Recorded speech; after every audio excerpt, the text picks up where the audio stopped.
Bismillahirrahmanirrahim.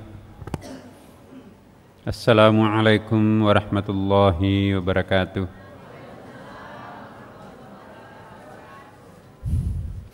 Alhamdulillah.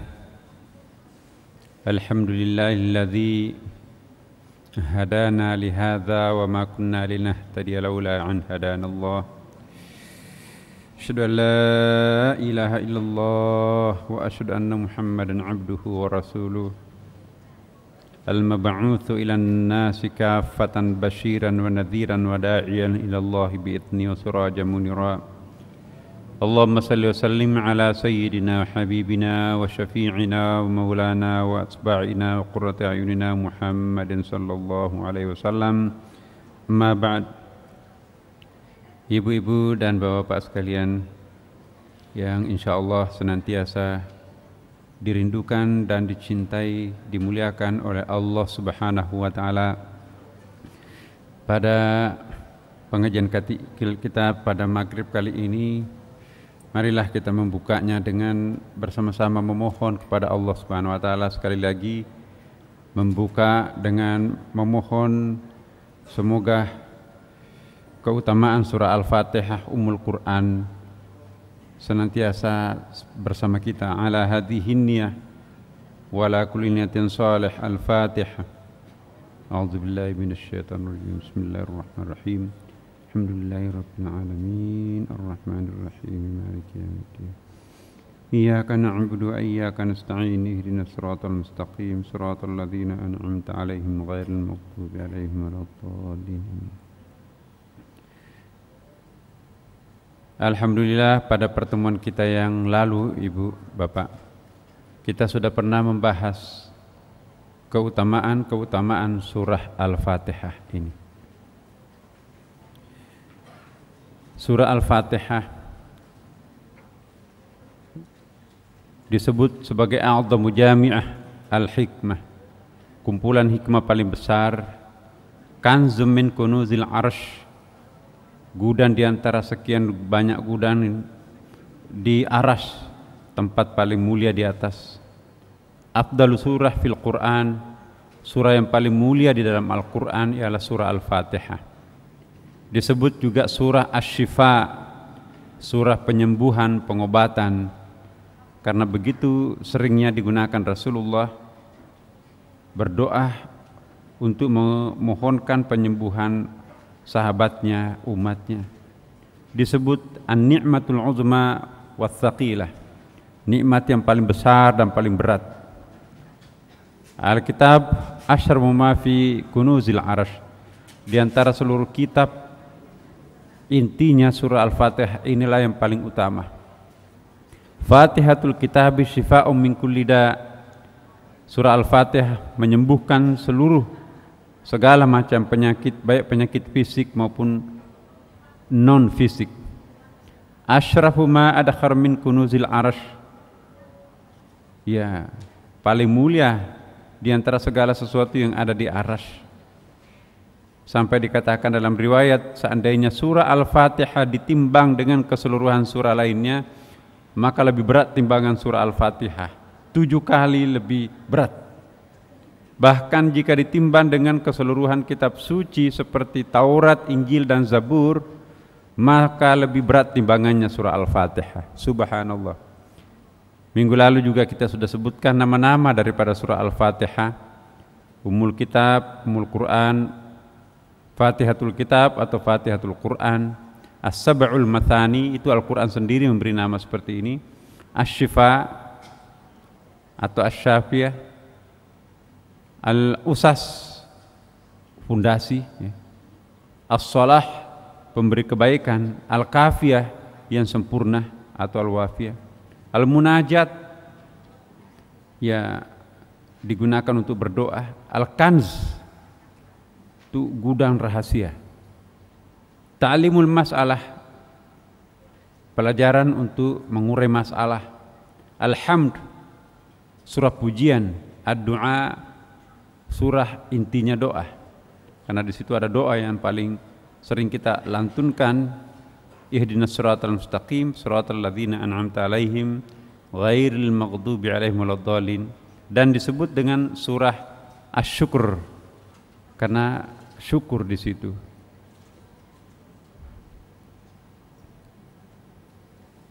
Di dalam kitabnya Asy-Syirazi, Bapak Ibu sebutkan, surah Al-Fatihah itu kalau dianalogikan ada makrokosmos alam raya, alam kecil tapi menghimpun seluruh inti makrokosmos manusia disebut mikrokosmos.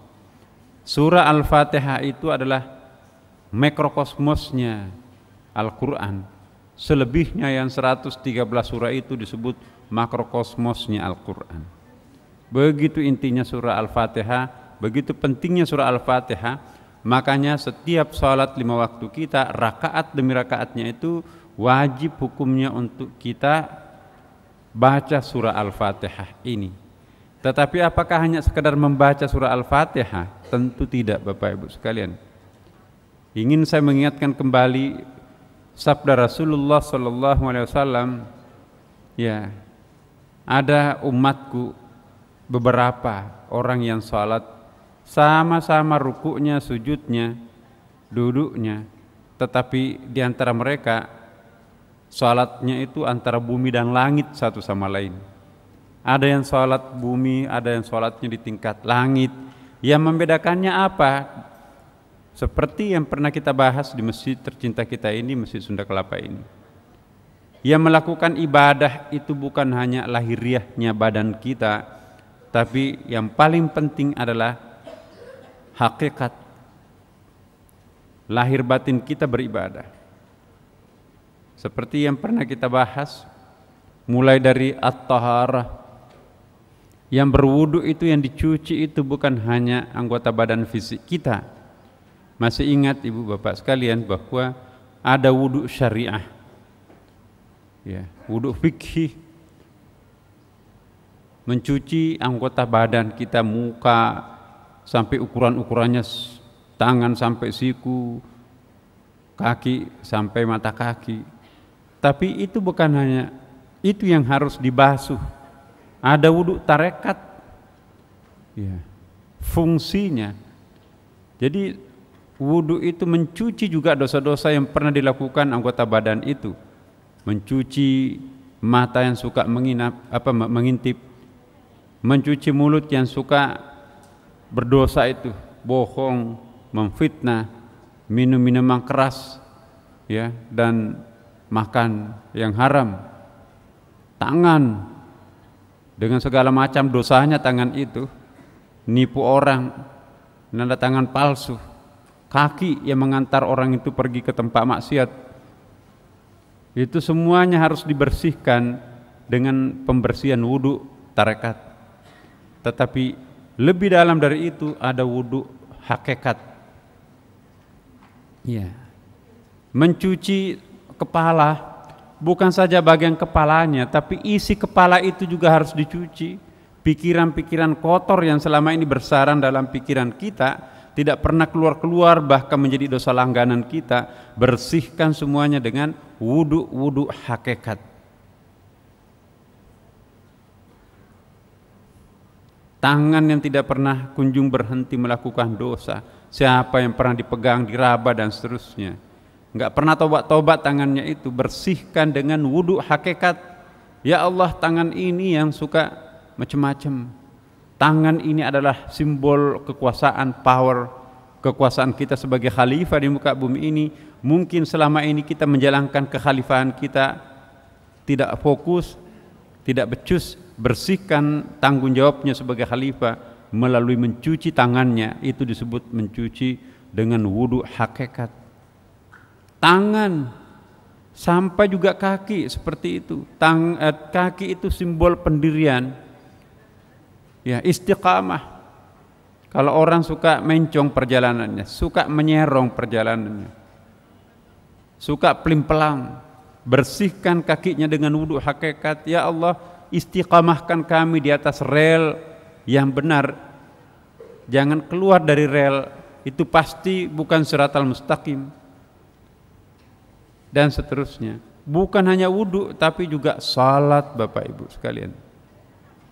Nah, untuk menjadi sholat itu berkualitas, tidak mungkin ia membaca surah Al-Fatihah itu hanya mulut saja, tetapi harus hati kita juga bersentuhan dengan suasana batin makna surah Al-Fatihah itu sendiri, Bapak Ibu. Seperti yang pernah kita bahas minggu-minggu sebelum ini, ketika kita mengangkat tangan pada waktu takbiratul ihram, jangan hanya tangan kita yang terangkat, angkat tangan simbol kekalahan, simbol kepasrahan, simbol penyerahan diri. Baru kita lipat terkunci seperti ini bagaikan patung, bagaikan mayat. Mayat itu juga terbujur, terlipat, kemudian mengunci tangannya, simbol ketidakadaan apa-apanya lagi kita pada waktu itu. Semua kita serahkan kepada Allah Subhanahu wa taala. Akuilah ya dosanya. Jadi salat itu, Ibu Bapak, kekuatan untuk memberikan pengakuan tentang rasa bersalah dan rasa berdosa. Ingat nggak Bapak Ibu perbedaan antara rasa bersalah dan rasa berdosa? Pernah kan kita bahas itu.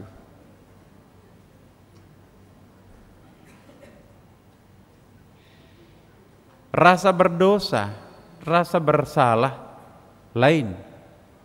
Kalau membuat kesalahan, ya, bahasa Arabnya itu adalah al-khata. Ya. Kalau kita melakukan dosa, ya, itu bahasa Arabnya tergantung. Kalau melakukan dosa maksiat, ya maksiat. Ya. Sebentar saya cari, ini mungkin agak penting bagi teman-teman yang gak ikut pada waktu itu.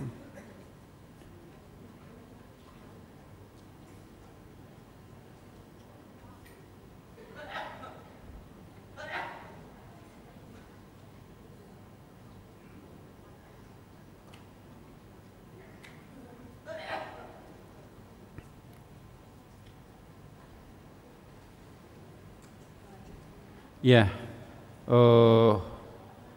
terselip Bapak Ibu sekalian, saya hanya mengulangi aja. Rasa bersalah ialah pada umumnya disebabkan oleh faktor eksternal dari diri kita sendiri. Kita pernah menipu orang, akhirnya apa yang terjadi? Kita merasa bersalah. Kita pernah membohongi orang lain, kita merasa bersalah. Ya. Kita pernah mengecewakan orang lain, itu membebani diri kita sendiri. Tapi bebannya itu rasa bersalah. Tapi kalau rasa berdosa, itu faktornya lebih banyak dirasakan dari dalam itu sendiri. Contohnya kita melakukan dosa, maksiat, berzina, kita melakukan pelanggaran, tidak salat, bulan Ramadan kita enggak puasa.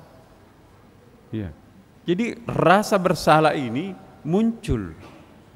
Kalau menumpuk antara rasa bersalah dan rasa berdosa ini, orang itu tidak bisa lagi melihat cahaya loh Bapak Ibu.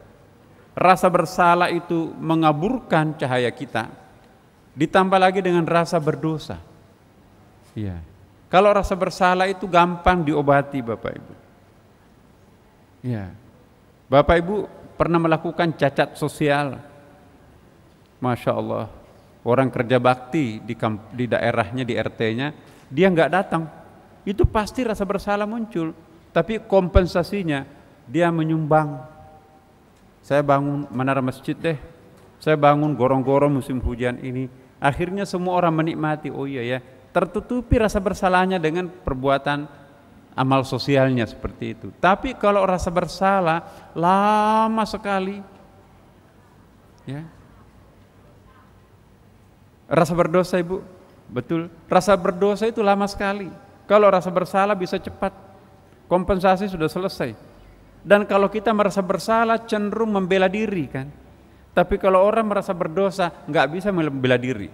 Apa yang tidak bisa kita, apa yang tidak diketahui Tuhan terhadap diri kita kan. Jadi percuma mau melawan Tuhan, nggak mungkin kan Bapak Ibu. Jadi rasa bersalah ini membebani kita, ditambah dengan rasa berdosa. Yang bisa menghapuskan dan yang bisa meringankan beban kita dari baik rasa bersalah maupun rasa berdosa ini ialah salat.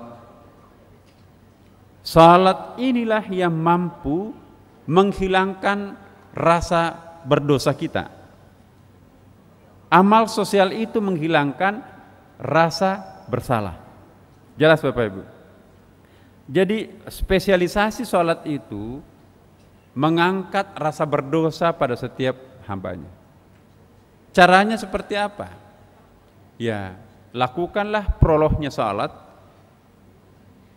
berwudu, menghayati suara azan, suara iqamat, menutup aurat, mencari arah kiblat, fokus tawajuh menghadap kepada Allah, angkat tangan di hadapan Allah, baca takbiratul ihram, mi'raj kita sampai ke atas. Sudah itu ikrarkan inna sholati wa nusuki wa mahyaya wa mamati lillahi rabbil alamin. Habis itu baca surah Al-Fatihah.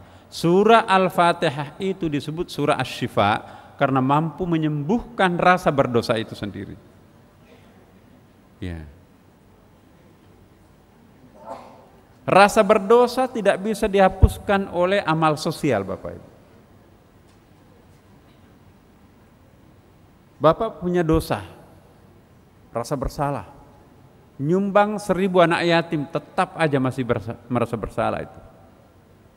Tapi kalau kita pasrah kepada Allah Subhanahu wa taala melalui salat, rasa bersalah itu hilang ketika seorang hamba itu terkapar, tersungkur, pasrah, sujud di hadapan kebesaran Allah. Terserah Engkau ya Allah, hambamu siap menerima apapun yang Engkau akan berikan terhadap hambamu. Memang aku pantas masuk dipanggang di dalam api neraka, begitu banyaknya dosa yang kami lakukan. Tapi mohon hambamu gak sanggup. Ya. Ilahi lastu lil firdausi ahla wala aqwa fi jahannam jahim. Jadi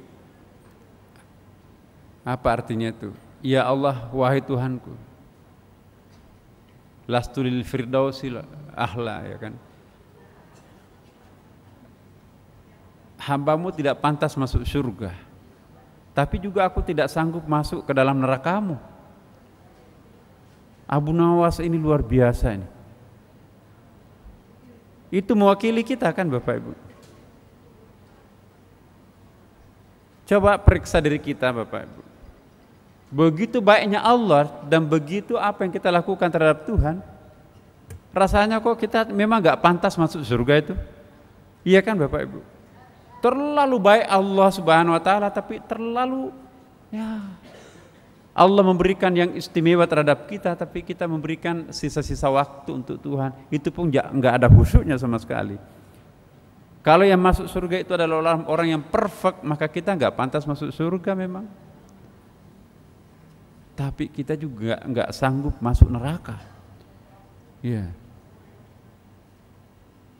Siksaan yang paling enteng di neraka menggunakan sepatu laras dari api. Sepuntun rokok api neraka masuk di atmosfer bumi, hangus menjadi debu isi bumi ini. Apalagi kalau menggunakan sepatu larasnya.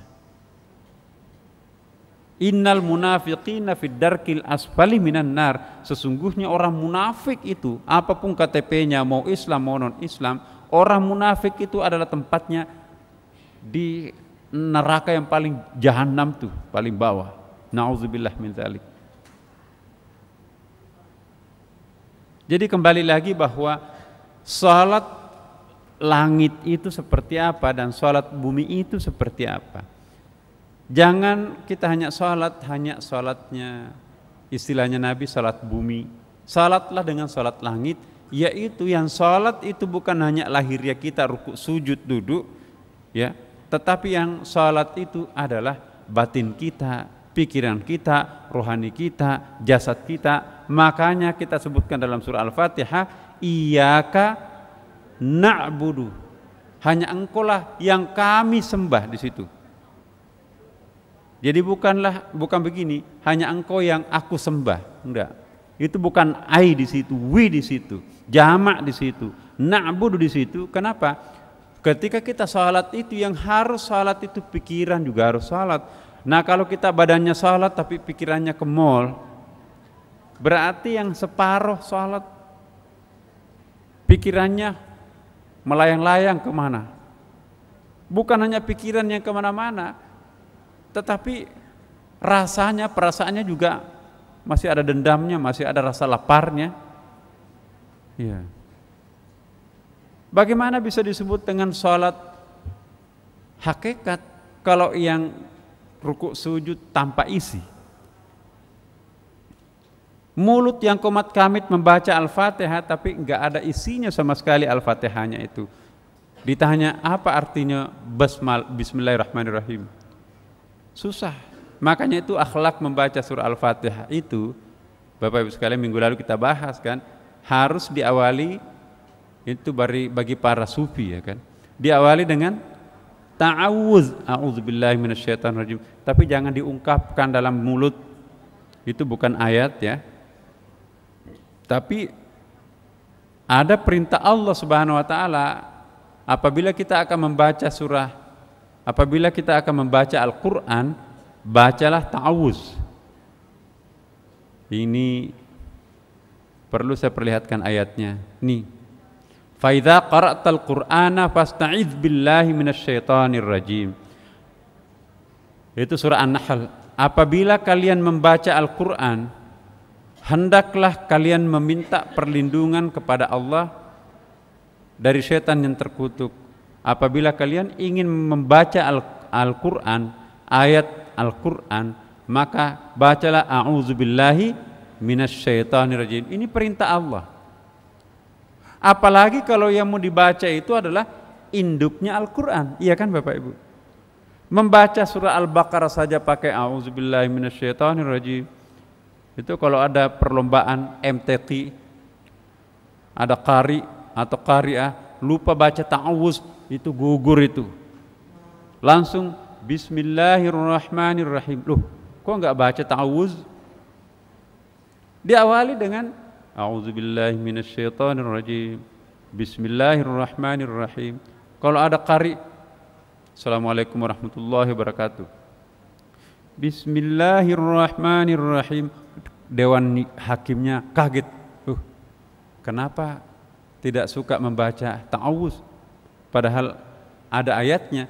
Apabila kalian membaca Al-Quran, fasta'iz, maka bacalah a'udzubillahi minasyaitonirrajim. Apalagi kalau yang mau dibaca surah Al-Fatihah. Maka itu dianjurkan sebelum membaca Al-Fatihah, dalam hati kita mohon perlindungan kepada Allah. Kita sudah pernah bahas ini Bapak. A'udzubillahi minasyaitonirrajim. Bismillahirrahmanirrahim dan seterusnya. Nah, sekarang kita masuk ke pembahasan selanjutnya. Etika membaca surah Al-Fatihah. Ini juga sudah ya Bapak Ibu. Jadi membaca surah Al-Fatihah, salah satu surah Al-Fatihah,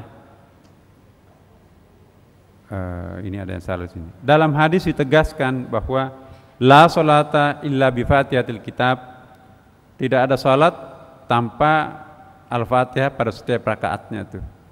Dalam perspektif tasawuf, membaca surah Al-Fatihah adalah ada beberapa etika yang harus dilakukan. Ya. Kalau dalam fikih ini tidak dibahas tuntas. Saya enggak pernah baca kok begitu Pak Ustadz. Ya memang, karena kitab fikih yang selama ini kita baca tidak mengandung semuanya, tapi bacalah. Kalau membaca kitab kuning seperti kitab Al-Um, Imam Syafi'i itu menulis suatu fikih itu berapa meter itu, berapa jilid itu. Tidak hanya satu jilid kecil, tuntunan salat 200 halaman. Ya, ada gambarnya di situ. Ya. Kalau Kitabul lebih dari 10 jilid. Satu jilid itu isinya bisa 700 halaman. Mendetail. Bukan tidak pernah dibahas, sudah pernah dibahas, tapi kita nggak pernah membacanya. Kenapa? Karena kitab gundul, nggak ada terjemahannya. Ya. Kalangan arifin atau para sufi selalu mengingatkan hadis, jika seseorang dalam sholat membaca basmalah, maka ia akan menyaksikan sesungguhnya Allah Subhanahu wa taala mendengarkan ucapannya, dan seyogyanya ia berhenti pada setiap pemberhentian dengan baik. Jadi kalau orang membaca surah Al-Fatihah, Bapak Ibu sekalian, Allah sendiri yang langsung pekah mendengarkan bacaan itu. Dan apa jawaban Allah Subhanahu wa taala? Ini saya terjemahkan. Abdi, jadi ketika kita membaca Bismillahirrahmanirrahim, Alhamdulillahirabbil alamin, berhenti pada setiap pemberhentian surah Al-Fatihah. Waktu salat, Bapak Ibu. Karena setiap kali pemberhentian surah Al-Fatihah itu Allah menyapa kita dengan kalimat kasih sayang. Bismillahirrahmanirrahim, berhenti. Allah menyapa kita. Alhamdulillahirabbil alamin. Ya, hambaku memuji aku. Ketika membaca Alhamdulillahirabbil alamin. Jika kita membaca Ar-Rahmanir-Rahim, Allah menyapa kita, hambaku menyanjung diriku. Jika kita membaca Maliki Yaumiddin, Allah menyanjung kita, hambaku memuliakanku. Jika membaca Iyyaka na'budu wa iyyaka nasta'in, Allah menyapa kita, inilah antara aku dan hambaku. Jika kita membaca Ihdinas siratal mustaqim, siratal ladzina an'amta alaihim ghairil maghdubi alaihim waladdallin, Allah membaca, inilah hambaku dan untuknya apa yang dibaca. Makanya kita katakan amin. Kalau kita membaca surah Al-Fatihah non-stop, Bismillahirrahmanirrahim, Alhamdulillahirabbil alamin, Arrahmanirrahim, Maliki yaumiddin, Iyyaka na'budu wa iyyaka nasta'in, Ihdinas siratal mustaqim, siratal ladzina an'amta 'alaihim ghairil maghdubi 'alaihim waladdallin. Mana tempatku berdoa, kata malaikat. Malaikat pun juga mengikuti sapaan Allah. Setiap pemberhentian surah Al-Fatihah itu, malaikat juga mendoakan orang yang salat itu. Nah, kalau kita tidak pakai pemberhentian dalam setiap ayat, berarti kita menutup pintu untuk disapa oleh Allah Subhanahu wa taala. Mulai malam ini Bapak Ibu sekalian sampai seumur hidupnya, praktekkan ini. Bismillahirrahmanirrahim. Rasakan sentuhan-sentuhan Tuhan. Nikmat sekali. Memang nikmat karena Allah yang menyapa kita, malaikat di sekitar kita itu berdoa. Pernah kita bahas kan? Salat yang diawali dengan doa, turun para malaikat itu menjadi makmum di belakang kita. Saya ulangi, bukan doa. Salat yang diawali dengan azan. Itu hadis Nabi. Salat yang diawali dengan azan, maka malaikat langit itu berbondong-bondong turun. Satu-satunya umat manusia yang azan, kata Rasulullah, hanya umatku. Umat nabi-nabi sebelumku tidak ada umatnya yang azan. Jadi kalau ada orang yang azan, malaikat sensitif di langit, ini pasti umatnya Nabi Muhammad yang paling dicintai Allah ini. Kenapa? Itu azannya bertalu-talu, tidak tanggung-tanggung, takbirnya 4 kali. Allahu Akbar, Allahu Akbar, Allahu Akbar, Allahu Akbar. Sudah pernah kita bahas kan Bapak Ibu, kenapa 4 kali takbir? Itu mengungkapkan penyembahan sempurna terhadap Tuhan, 4 sudut di situ. Mengesahkan zatullah, Allahu Akbar pertama. Mengesahkan nama-nama Allah, itu makna takbir yang kedua. Mengesahkan sifat-sifat Allah, itu makna takbir yang ketiga. Mengesahkan af'alullah, perbuatan Tuhan, Itu adalah makna takbir yang keempat. Kalau orang menghayati apa itu ya, zatullah, tauhid az-zatullah. Ini memang belum pernah kita bahas Bapak Ibu sekalian. Apa yang dimaksud keesaan zat Allah? Ya. Ini saya khawatir untuk membahas secara terbuka apa itu zat Allah Bapak Ibu sekalian.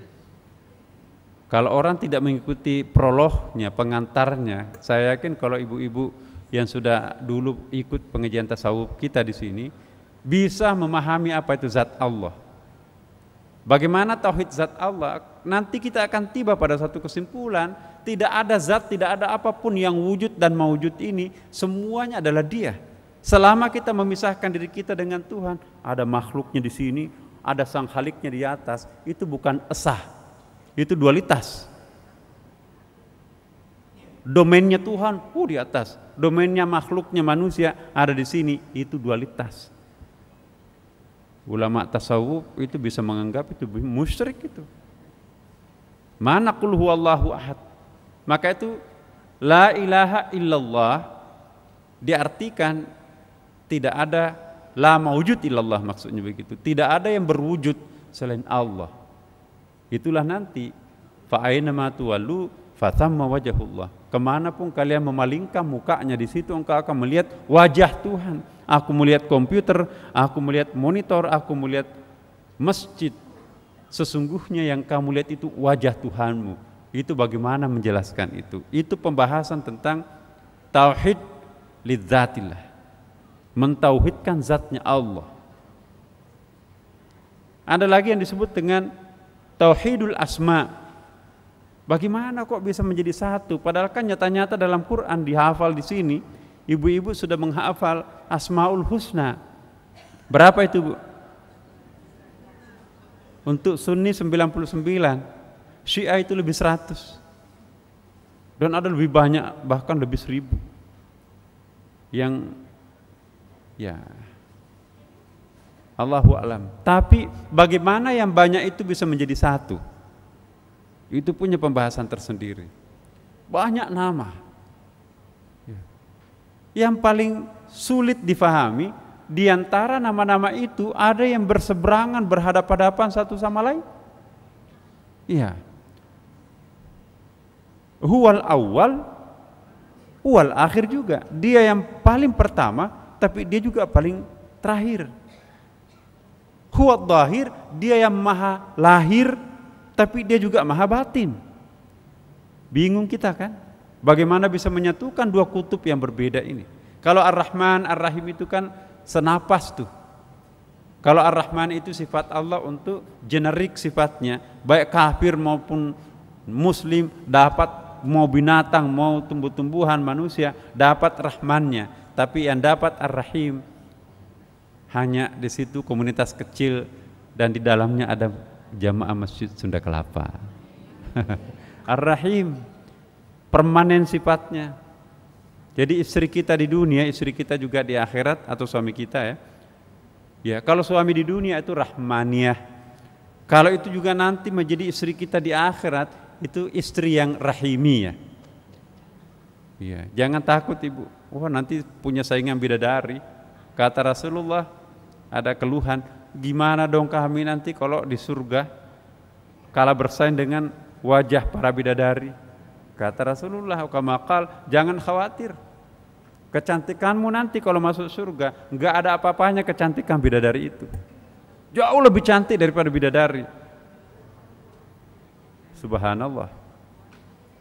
Jadi Bapak Ibu sekalian, akhlak membaca surah Al-Fatihah itu beri kesempatan para malaikat, beri kesempatan Allah Subhanahu wa taala untuk menyapa kita. Itu tadi mampir kita membahas tentang af'alullah belum, dan juga sifatullah baru ya. Mari kita dengarkan dulu suara azan Bapak Ibu sekalian. Mendengarkan suara azan Bapak Ibu sekalian itu satu kenikmatan tersendiri bagi orang yang menghayati lafaz-lafaz azan secara spiritual. Iya. Nanti akan ada materi kita bagaimana melatih telinga kita itu sehingga menjadi sensitif, menjadi telinga spiritual, bukan hanya telinga fisik. Kalau yang aktif hanya as-sam', bukan as-sami', berarti kita tidak bisa menghayati bacaan Quran, suara-suara azan, hambar aja itu seperti mendengarkan lagu-lagu itu biasa itu. Kalau yang aktif hanya telinga lahiriah kita. Tapi kalau kita mampu melibatkan telinga batin kita, sama juga dengan mata, kita mampu melihat dengan basirah, bukan hanya dengan al-basar, bukan hanya dengan an-nadhar, al-ain yang kita gunakan, tapi basirah kita yang melihat. Ya. Basirah mampu melihat yang gaib. Basir tidak sanggup melihat yang gaib. As-sam' hanya bisa mendengarkan suara lahir, tapi as-sami' mampu mendengarkan suara-suara batin. Mampu, ada telinga yang mampu menggunakan apa? Mampu mendengarkan pembicaraan burung. Wa 'ullimna mantiqat thair. Aku diajari untuk mendengarkan bahasa burung. Ada telinga yang mampu mendengarkan bahasa semut. Tentu lebih kecil lagi suara semut itu kan. Idz qalatin namlatu dakhulu masakin. Maka berkatalah pemimpin semut itu, masuklah kalian ke dalam sarang-sarang kalian. Ada orang yang sanggup mendengarkan sehalus pembicaraan semut. Dan itu tidak mesti harus nabi. Tadi itu kan Nabi Sulaiman. Umar bin Khattab radhiyallahu an itu juga memiliki pendengaran yang sensitif. Perjalanan ratusan kilometer, Bapak Ibu sekalian, dia memerintahkan pasukan khususnya mengantarkan surat ke suatu negeri. Sejak kemarin berangkat, keesokan harinya Umar baca khutbah di mimbar. Tiba-tiba tengah Umar baca khutbah, berteriak Umar di mimbar itu, "Wahai sahabatku, bersembunyilah di situ, bersembunyi. Turun kamu ke dalam gua." Jamaah Jumat itu kaget, ngomong apa Umar? Ya, setelah salat Jumat baru dijelaskan, dan juga banyak bertanya, "Maaf, ya, Umar tadi teriak, sadar nggak itu pembicaraannya itu?" "Oh iya, saya melihat pasukan khusus kita itu sedang dikepung di seberang bukit di sana." "Di mana?" "Perjalanan bukit, ada satu tempat itu ratusan kilometer dari kota Mekah. Itu dihadang. Saya minta mereka itu bersembunyi di gua, jangan melanjutkan perjalanan, sedang dihadang di situ." Untungnya mereka itu dia mendengarkan suara Umar. Masya Allah, telinga apa yang digunakan oleh sahabat-sahabat Umar sehingga suara Umar yang tanpa pakai handphone, kita yakin Umar nggak punya handphone kan? Berhenti dan bersembunyi betul sahabat-sahabat Umar itu. Ini riwayat sahih loh Bapak Ibu.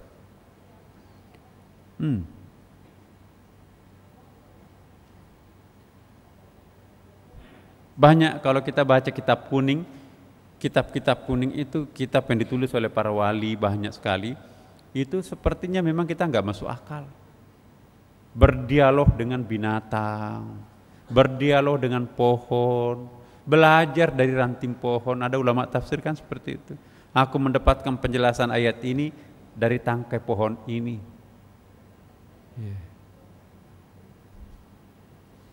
Mereka itu semua sensitif terhadap manusia. Nabi masuk bersembunyi di Gua Thaur. Coba, apa yang terjadi?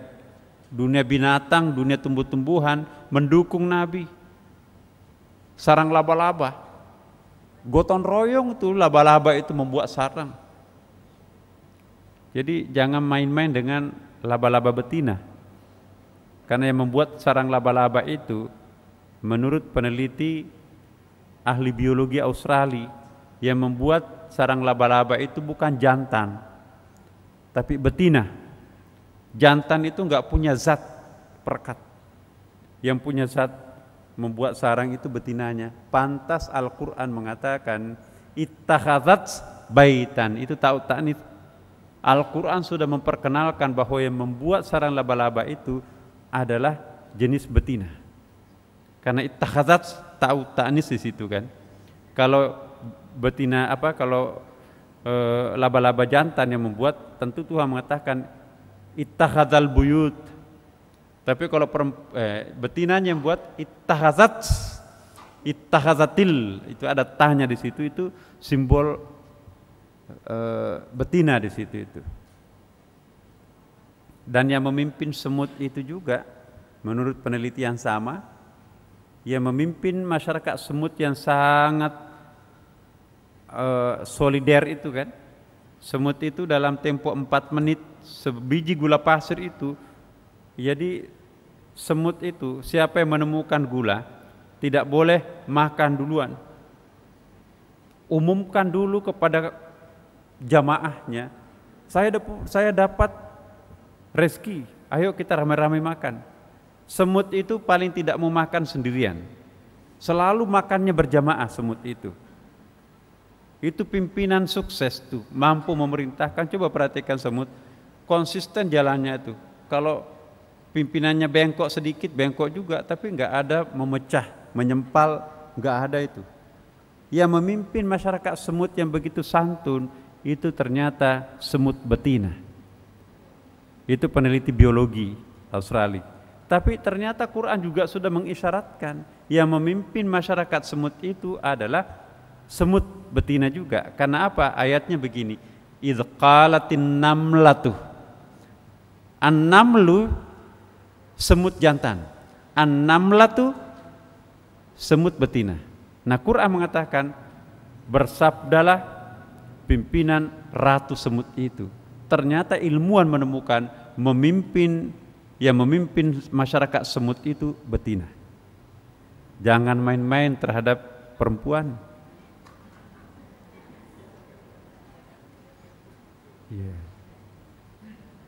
Dalam Quran ada tokoh yang mendapatkan bintang penghargaan dari Allah, tidak pernah ada laki-laki dapat. Laha arsyun azim. Kita enggak pernah temukan dalam Quran lahu arsyun azim. Lahu pemilik superpower laki-laki.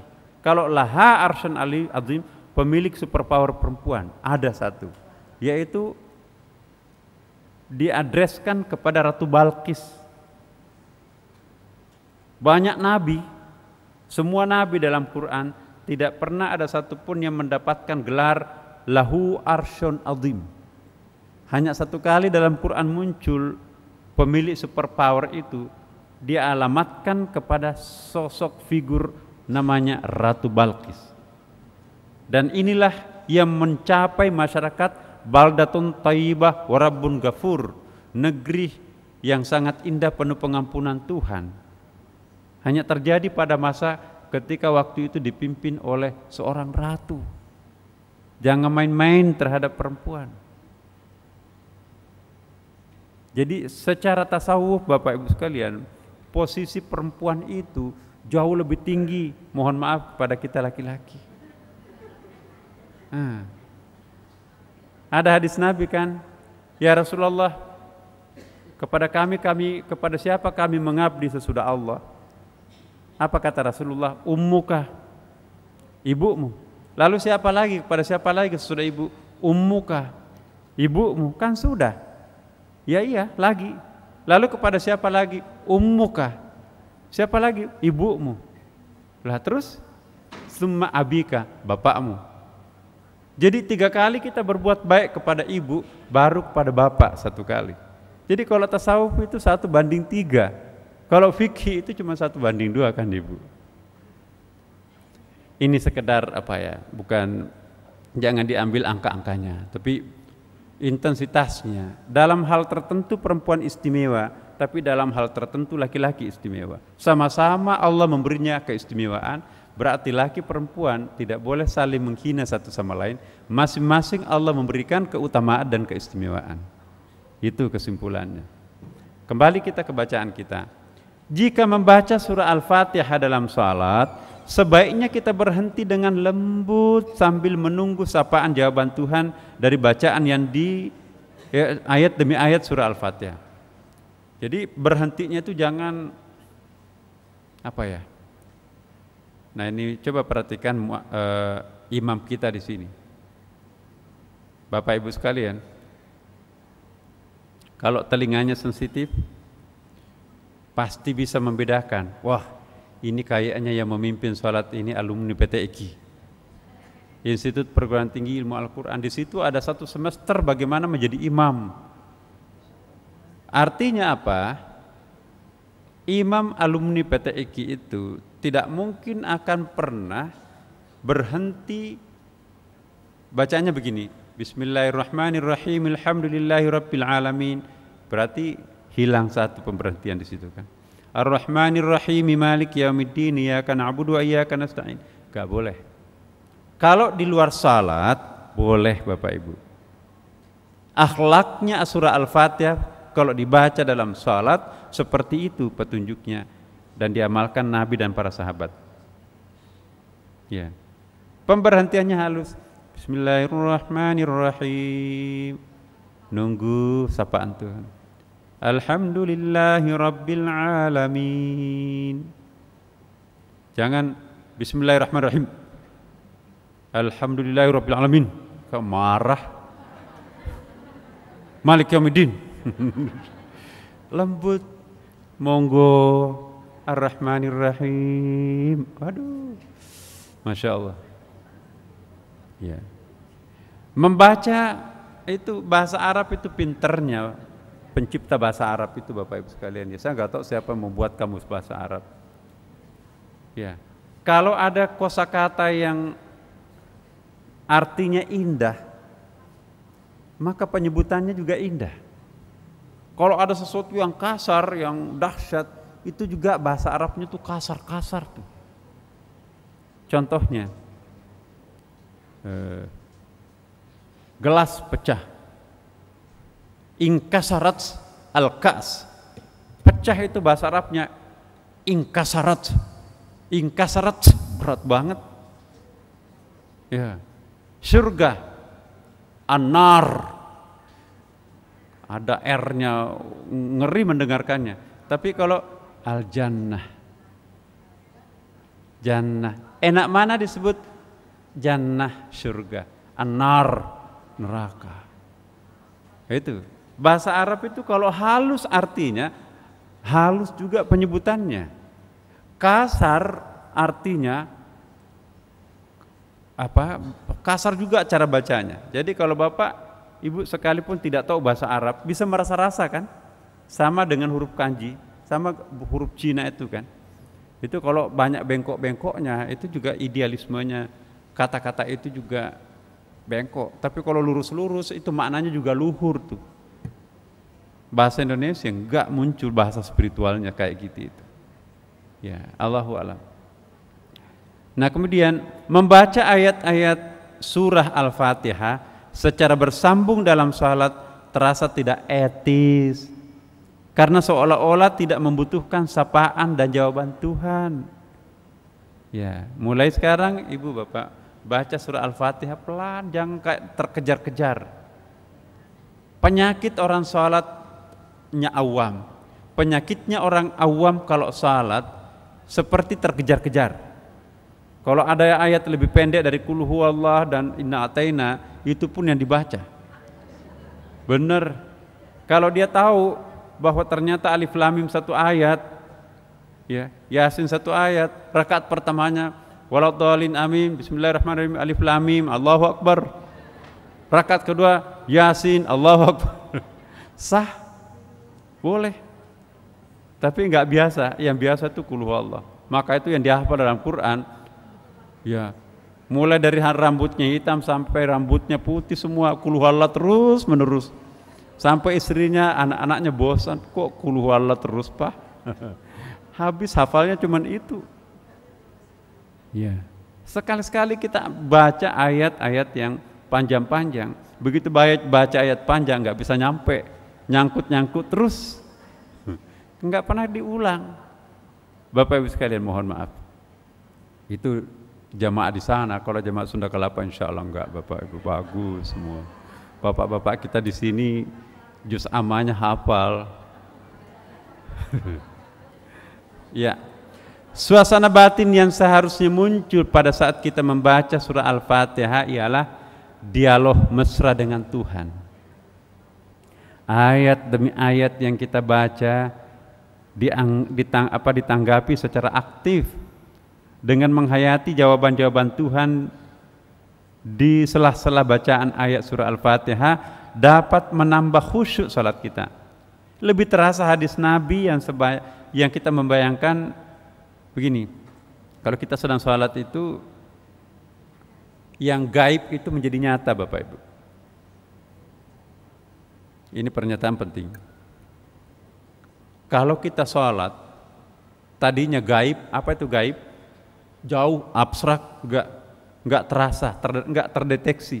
Tapi begitu kita sholat menjadi dekat dan menjadi konkret, menjadi nyata. Mau lihat buktinya Bapak Ibu? Kalau kita sholat itu, coba kita bicara tentang Allahu Akbar, Allahu Akbar.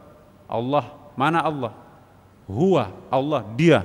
Jadi Tuhan itu pihak ketiga atau orang ketiga kan? Tapi begitu kita sholat, Allah tadinya orang ketiga menjadi orang kedua, mukhatab yang diajak bicara.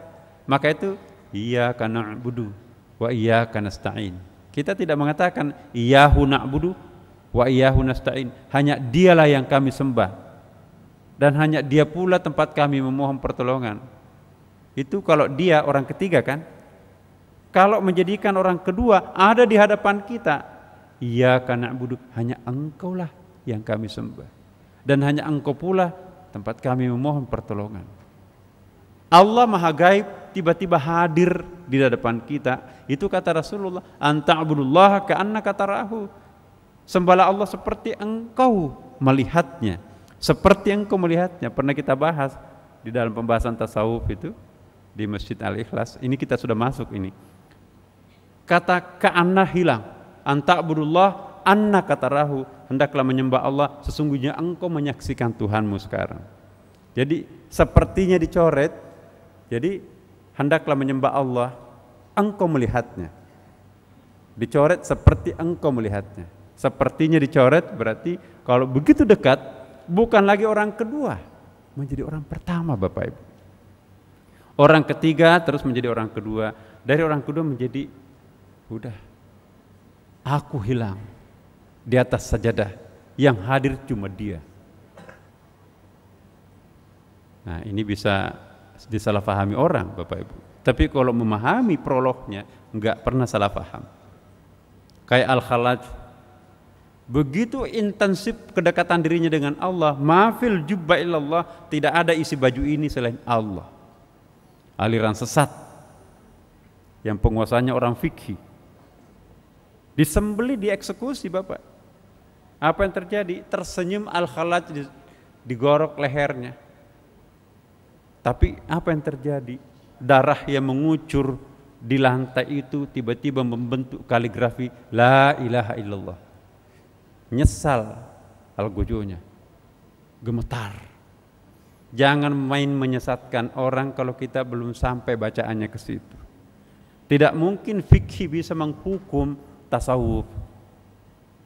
Jangan tauhid dihukum oleh fikih, lebih dalam tauhid ketimbang fikih. Lebih dalam tasawuf ketimbang fikih. Fikih permukaan, tasawuf masuk ke dalam. Jadi jangan fikih mengadili tasawuf. Wah itu sesat. Tunggu dulu, bacaan kita sampai di mana? Ya. Kalau orang semakin dalam pemahamannya Bapak Ibu, semakin tidak akan menyalahkan orang. Orang yang suka menyalahkan orang lain, sedikit-sedikit bid'ah, sedikit-sedikit kafir, sedikit-sedikit sesat, itu pertanda bacaan orang itu belum dalam. Tapi kan profesor, tapi kan kiai besar. Ya, mungkin yang membaca hanya lahiriahnya, tapi batinnya tidak membaca. Ingat kembali Bapak Ibu, mengapa Jibril mengucapkan Iqra, Iqra, Iqra, kemudian Iqra bismi rabbik. 3 kali Jibril membaca, bacalah. Saya nggak bisa membaca, bacalah. Apa yang saya mau baca? Bacalah. Itu ada maknanya Bapak. Pernah saya jelaskan kan? Iqra pertama, how to read, membaca, men-scan fisik. Iqra yang kedua, membaca dengan rasio, how to learn, how to think. Iqra yang ketiga, membaca dengan rasa, how to understand. Baru Iqra bismi rabbik, how to meditate, bagaimana menghayati dengan kecerdasan spiritual. Kalau orang membaca hanya rasionya, sesat orang banyak sekali.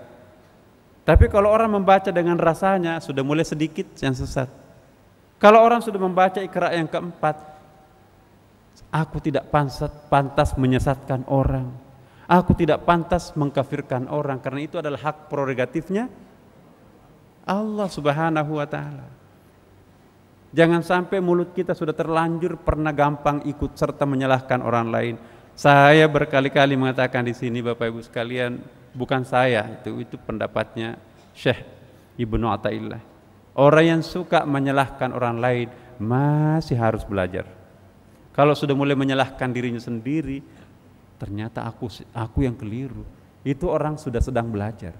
Kalau sudah tidak menyalahkan dirinya, tidak menyalahkan orang lain juga, tidak menyalahkan siapa-siapa, tidak mencari kambing hitam siapa yang salah, ya, tapi dia diam-diam memperbaiki keadaan tanpa pernah menepuk dada, orang itu sudah selesai belajar, orangnya sudah arif. Jadi orang yang arifon itu, arif bahasa Arab ya, orang yang arif itu sudah matang intelektualnya, matang spiritualnya.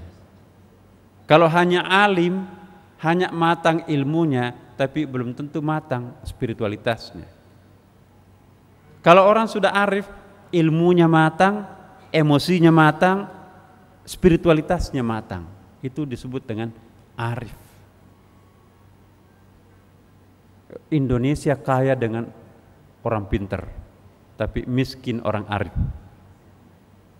Ada kecenderungan, coba kita lihat tokoh-tokoh nasional kita yang pintar-pintar, profesor, dokter yang pengalaman jam terbangnya memimpin, tapi masih kasar tuh, nyala-nyalain orang, memaki-maki bahkan, memfitnah bahkan.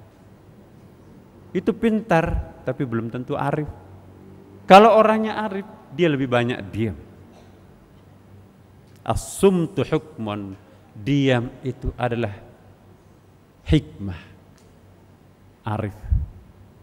Jadi kalau ada orang masih suka ceplas-ceplos Bapak Ibu sekalian, semua yang ada di unek-uneknya itu dibongkar, nggak tahan tidak membongkar apapun yang ada di isi kepalanya, itu childish, intellectual childish, apa ya, kekanak-kanakan intelektualitasnya tuh. Spiritualitasnya pun juga masih childish, kekanak-kanakan. Tapi kalau orang sudah mampu menyimpan rahasia, ini belum waktunya saya sampaikan, ini tidak bijaksana kalau saya sampaikan di tempat ini belum waktunya saya sampaikan ke sini, ini masih ada prolognya. Tidak takut disebut dia nggak tahu. Lebih baik dia divonis tidak tahu daripada dia menyampaikan sesuatu, memberi makan bayi itu dengan makanan keras, bayinya mati kan Ibu. Tidak bijaksana. Nabi mencontohkan biqadri qulihim, memberikan informasi sesuai dengan kemampuan. Ada orang Arab pegunungan datang, enggak ada sekolah di tempat itu, enggak ada mungkin pendidikan, tiba-tiba sok tahu datang bertanya kepada Nabi, "Ya Rasulullah, ini sok pintar ya. Coba jelaskan kepada aku apa itu roh." Roh? Masjid Sunda Kelapa sudah 21 tahun mengaji tasawuf, belum pernah membahas zatullah, sifatullah, asmaullah.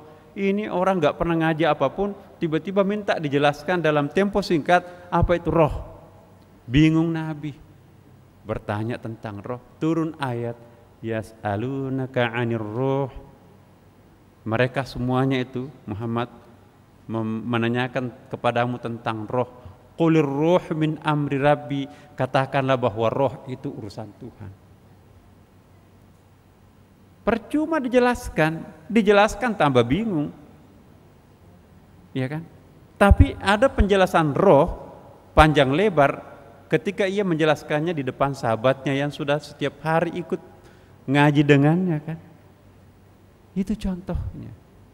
Jadi Nabi itu juga memilah-milah kepada siapa ini harus saya sampaikan. Ada hadisnya kan. Jadi Abdullah bin Abbas itu sahabat junior, karena bapaknya sahabat, dia anaknya Abdullah juga sahabat, anak muda tapi cerdas. Kemana pergi Nabi sendirian, di situ dia merapat. Ya Rasulullah, mau belajar dong, apa ini, suka nanya. Satu saat dia terlibat dengan dialog intensif Nabi. Bahkan dikatakan di situ berjam-jam, sampai sahabat itu nggak mau mengganggu karena serius perdebatan anak muda dengan Nabi. Begitu bubar berduanya, sahabat senior, "Hai Abdullah bin Abbas, bagi dong tadi apa yang Anda diskusikan dengan Nabi serius banget." Apa kata Ibnu Abbas? Ini juga pernyataan Ibnu Abbas, masih muda ya kan. Oh, kalau saya jelaskan apa yang Nabi jelaskan tentang makna ayat ini, saya yakin kalian pasti akan merajam saya. Berarti ada penjelasan ayat yang tidak pernah disampaikan kepada orang lain kan, tapi disampaikan kepada Ibnu Abbas. Ibnu Abbas ini adalah orang cerdas. Ya. Mohon maaf Bapak Ibu sekalian, saya ceramah bicara seperti ini hanya di Masjid Sunda Kelapa. Ya, ada masjid lain, Pak, kita juga minta pengajian. Saya coba-coba baru sedikit langkah, banyak yang bingung. Kita bisa mendeteksi orang yang bingung itu seperti apa. Jadi nggak bisa. Ya. Kita jangan membiasakan diri gampang sekali menyalahkan, apalagi mengkafirkan orang lain, Bapak Ibu sekalian. Biarkanlah orang lain melakukannya, tapi itu bukan dari kita. Jadilah orang arif, tidak semua yang diketahuinya diungkapkan. Ada orang unek-uneknya itu langsung dilemparkan. Kadang-kadang nggak jelas, dia perjelas, tapi itu kabur, bahkan salah penjelasannya. Nauzubillah. Etika lainnya ialah sebelum membaca surah Al-Fatihah, membaca ta'awuz, sudah tadi saya katakan, semakin mampu kita menghayati kedalaman makna surah Al-Fatihah, akan semakin nikmat merasakan dialog itu dengan Allah Subhanahu wa taala. Karena itulah surah Al-Fatihah disebut dengan Ummul Quran, induknya Al-Quran. Penjelasan singkatnya akan nanti kita bahas. Ya. Maka itu insya Allah minggu depan Bapak Ibu sekalian kita akan bahas rahasia basmalah. Apa itu rahasia titik di bawah ba? Cuma saya ingin mengingatkan kembali, kalau kita salat Ibu jangan seperti dikejar-kejar, sehingga tidak bisa memahami apa hakikat makna surah Al-Fatihah itu. Ya. Saya ingin mengingatkan, mau kemana sih kita Bapak Ibu? Kita kan setiap hari memohon kepada Allah, berikanlah yang terbaik untuk kami, tunjukilah kami jalan yang lurus. Pemberian Allah yang paling mulia di atas permukaan bumi ini Bapak Ibu sekalian ialah kehidupan di atas sajadah. Ada orang sudah diberi tuntunan untuk naik ke dalam sajadah, bosan dikejar-kejar, ada aku meeting, aku ada janji, aku ada segala macam. Itu namanya meninggalkan surga menuju ke neraka. Tempat tujuan kita yang paling puncak itu sajadah itu Bapak. Ini orang sudah naik di atas sajadah nggak betah, hati-hati Bapak Ibu. Kalau ada orang tidak betah di atas sajadah, dia tidak suka surga. Hemat saya Bapak Ibu, boleh kita berbeda pendapat.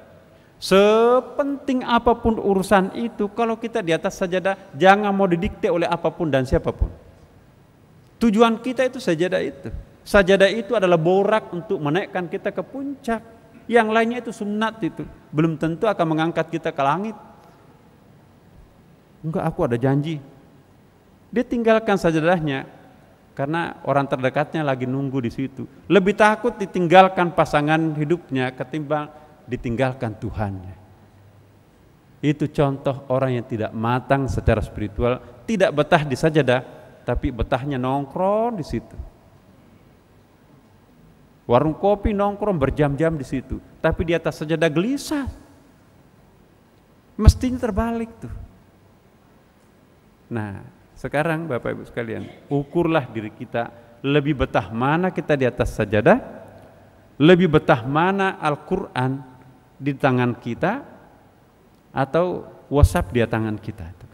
Ini penggoda banyak sekali sekarang ini. Handphone itu, Masya Allah, itu bisa berfungsi iblis besar buat kita itu. Waktu ngaji kita itu tersita oleh WA, SMS, dan BBM. Ada lagi sekarang yang namanya apa itu? Buka apa itu istilahnya sekarang lebih gampang, murah, gratis. Iya, bukan. Bukan. Lupa, saya juga belum familiar. Jadi itulah pokoknya benda kecil itu. Jangan mengecoh kita untuk menyita waktu kita habis, sementara waktu untuk Tuhan tersita. Ya, sekarang banyak sekali orang tersita waktunya gara-gara handphone, Bapak Ibu. Tersita waktunya gara-gara kotak kecil kaca itu, televisi itu. Televisi sekarang makin murah bayarnya, tapi programnya luar biasa. Mulai yang paling apa sampai yang paling apa ada di TV sekarang. Pengecoh itu. Ya. Subhanallah. Jadi waktu kita tersita untuk permainan-permainan sesaat, waktu untuk sholat sedikit. Sehingga begitu bagusnya film-film yang ditawarkan, iklannya kan agak panjang tuh. Jadi waktu sholatnya itu ketika beriklan, takut nanti jalan filmnya, nanti nggak tahu jalan ceritanya. Oh, iklan, ayo cepat-cepat salat yuk. Baca ayat paling pendek, setelah itu sudah sampai di mana tadi? Bukan main. Rating yang paling tinggi itu adalah infotainment, Bapak Ibu, yang menjual aibnya orang. Padahal itu kan dilarang banget Quran dan hadis itu.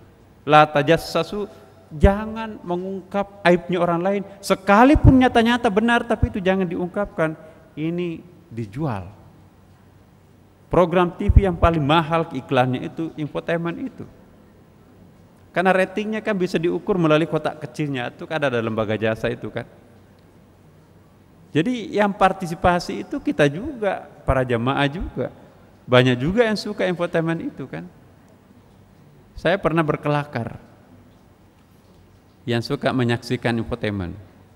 Apalagi yang memproduksi infotainment itu istighfarnya harus lebih banyak. Rezeki yang diperoleh dengan cara menjual aib orang lain, apa bedanya dengan makan babi? Makan babi yang rusak hanya dirinya sendiri. Tapi kalau menyuguhkan aib orang lain, menyuguhkan fitnah, ya Allah, al-fitnatu asyaddu minal qatl. Lebih hina daripada pembunuhan itu fitnah itu. Kalau orang dibunuh satu kali mati, tapi kalau orang difitnah berkali-kali mati. Anaknya mati, bapaknya mati, keluarga dekatnya mati, sekampungnya mati, seangkatan level perguruan tingginya mati, semua banyak yang mati. Itu fitnah lebih jahat daripada pembunuhan. Makanya itu Quran mewanti-wanti kita. Bahaya sekarang ini, hidup di abad sekarang ini kalau nggak punya iman yang kuat. Mohon maaf Bapak Ibu, pengajian fikih tidak sanggup ngerem kita untuk melakukan itu. Yang bisa mengerem kita untuk itu pengajian tasawuf.